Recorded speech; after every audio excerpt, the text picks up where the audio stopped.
Toplum! Hay bulamış. İkinci arada ünlü tapılacak kumanya. Toplum! Hay bir raycaktım olayım. Topum, toplum, neredesin o? Madama yığıp göre ünlü tapılacak kumanya. Şeyde ne boşan?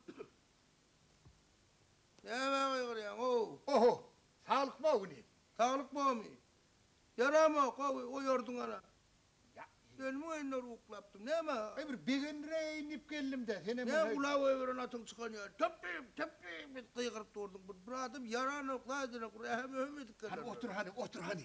Yeşter olsa ol gayraki pot diyegene tanıyansın. Daşkın rağım bolina yegenmeden ay. Pot yeğen. O kızıl kerpişil caydaki magazinde işleyendirler.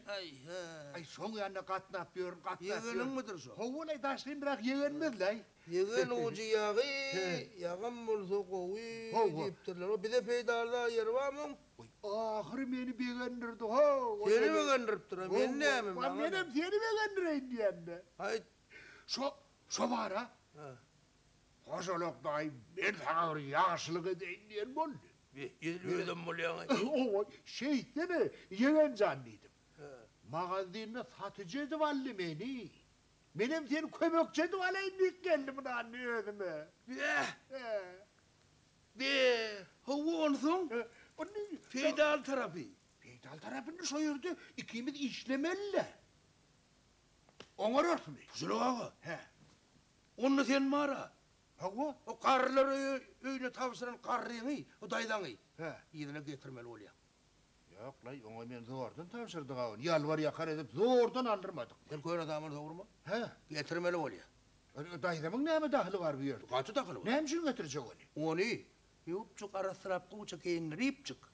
Magazinin yensesinde, tapçanın yensesinde otur doğrusu. Havu? Şu gelene, o şöyle yok. Öyle bulacak değil. Bulacakım bu mani değil. Zat yok. Diye oturdun. Havu? Bir de dükkanın eğiliyorundan gelince zatları. Sinerdir or. Beylek. Duvardır. Daydan getir. Getirmeden olmaz. Bor verirler mi kavani? Vermeyecek manları var mı? Jubileyin edecek. Zat diyen bol ağlar sana. Koyunu verecek diyen bor olmaz. Tavsır bak. Getirmek ya ağlatla. Bol ya. O zaman onun ne mi? Yok birden derdim de yaramasa. Yine karıları taşta değil ağrı. Bol ya. On ne mi daydamın uğruna çıkayım. Daydamın uğruna çık. Ay bereketli.